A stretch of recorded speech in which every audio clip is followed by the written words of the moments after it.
سوال کیا ہے ہمارے صاحبہ نے، کیا ٹھنڈ میں گرم پانی سے وضو کرنے سے کم ثواب اور ٹھنڈے پانی سے وضو کرنے سے زیادہ ثواب ملتا ہے؟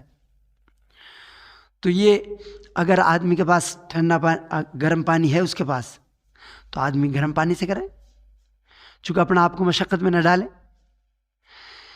حدیث میں اسباغ الوضو یا المکارہ، یعنی مشقت کے باوجود اچھی طرح سے وضو کرنا، یعنی سردی میں جیسے آدمی کو سردی لگ رہی ہے اور وہ کھڑے ہونے کے لیے طبیعت نہیں کر رہی کیونکہ ٹھنڈا پانی ہے اور گرم پانی ہے نہیں، تو گرم پانی ہے نہیں پھر بھی وہ وضو کر کے نماز پڑھتا ہے تو اس پہ اسے اجر ملے گا۔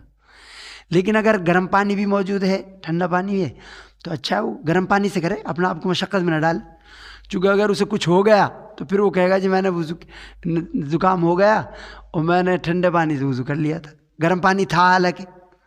تو اگر موجود ہے پھر تو گرم پانی سے ہی کرے، اللہ نے جب فراہم کیا ہے۔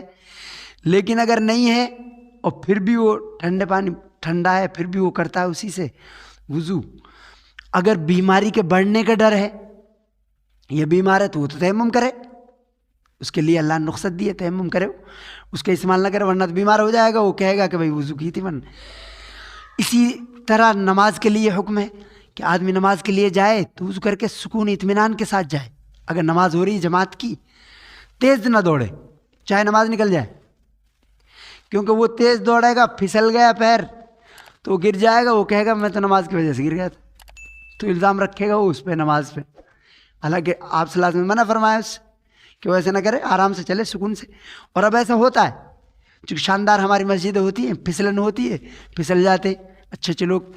ہماری یہ مسجد ہے، اس کے وضو خانے سے گر گئے ایک صاحب، اس میں چکنا پتھر ہے، تو اس لیے ایسا اگر گرم پانی ہے اور ٹھنڈا پانی بھی ہے تو گرم پانی سے کرے آدمی، لیکن اگر نہیں ہے تو پھر بھی وہ کرتا ہے تو اسے اجر ملے گا۔ لیکن اللہ نے جو رخصت دی ہے اس سے فائدہ اٹھائے، کہ بیمار ہے اس سے تیمم کا حکم ہے، تیمم کر لے تو اچھا ہے، تیمم کرے وہ، لیکن وہ کہہ رہا کہ نہیں میں وہ پانی سے ہی کروں گا، پھر بیمار ہو گیا تو خود ذمہ دار ہوگا، چونکہ اللہ نے تو رخصت دی تھی اسے۔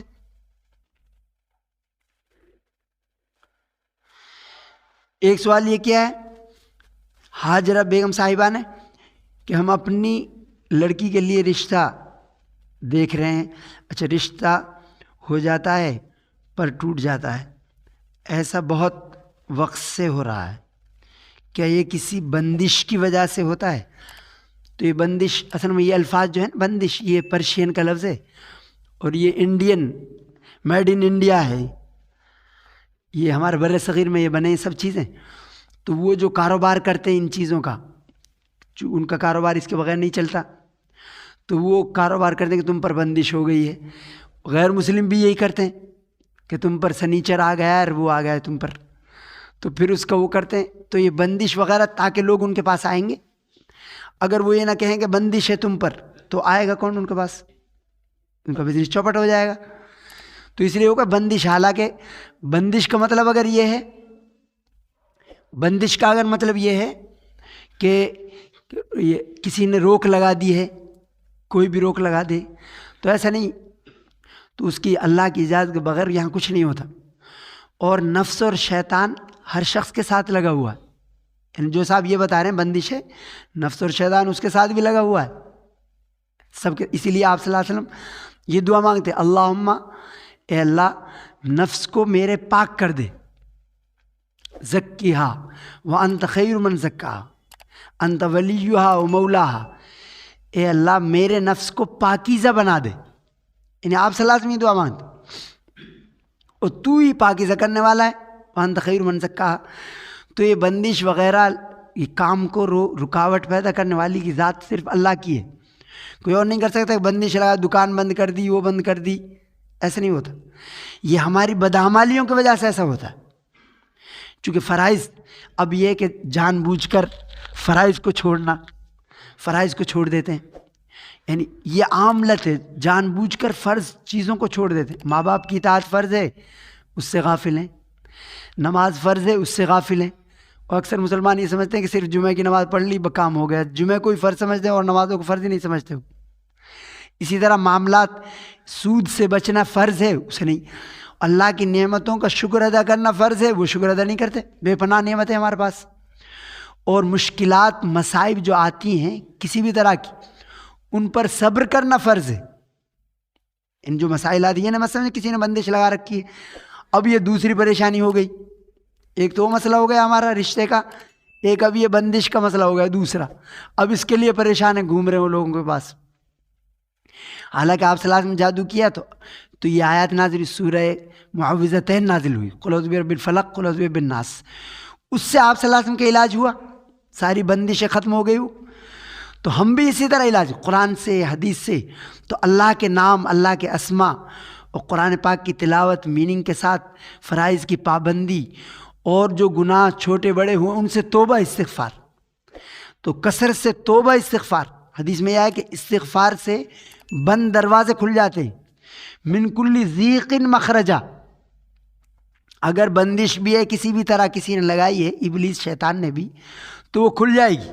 ان توبہ استغفار سے، اللہ سے توبہ استغفار کرے، اور آدمی اب تک جو گناہ اس نے کیے ان کو چھوڑ دے، یکسر چھوڑ دے، برے لوگوں کی صحبت کو چھوڑ دے، اچھی کتابیں، دینی کتابیں، قرآن پاک کی تلاوت یہ کرے، تو انشاءاللہ ایسا نہیں ہے. لیکن یہ جو بندش کا لفظ ہے، یہ لفظ یہی سے آیا ہے، میڈ ان انڈیا ہے. یہ لوگ بولتے ہیں کہ بندش لگا دی، وہ لگا دی، اب تاکہ وہ پھر جیب خالی کر سکے ان کی. ایک سوال ایرانی خان صاحب نے پوچھا ہے، کس موسم میں نماز کا ثواب زیادہ ہے، ٹھنڈ کے موسم میں یا گرمی کے موسم میں؟ تو نماز چونکہ فرض ہے، اور فرض کی ادائیگی جو ہے وہ ضروری ہے، اور اس پہ سب سے زیادہ ثواب ہے. فرض کی ادائیگی پہ سب سے زیادہ ثواب. اب بعض لوگ، جاہل لوگ کیا کرتے ہیں، وہ کسی نے وظیفہ بتا دیا تو فرض چھوڑ کے اس وظیفے کو کر رہے ہوتے ہیں، تو یہ گناہ کی بات ہے. یعنی فرض کے وقت میں فرض ہی ادا کرنا یہ سب سے بڑا ثواب ہے. سب سے بڑا کام وہ ہے کہ فرض ہی ادا کرے. تو کسی بھی موسم میں، ہر موسم میں، یعنی سردی ہو، گرمی ہو، اس میں فرض ادا کرنا اس کا ثواب ہے.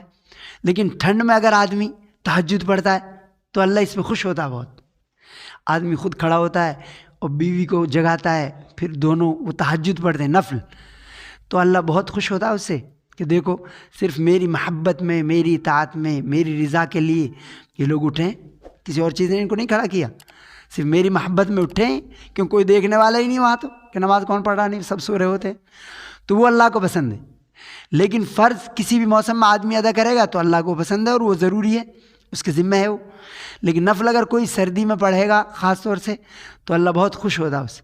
جب رات میں آدمی اٹھتا ہے، اپنی بیوی کو اٹھاتا ہے، خود بھی پڑھتا ہے، تو بے پناہ خوش ہوتا ہے اللہ سے.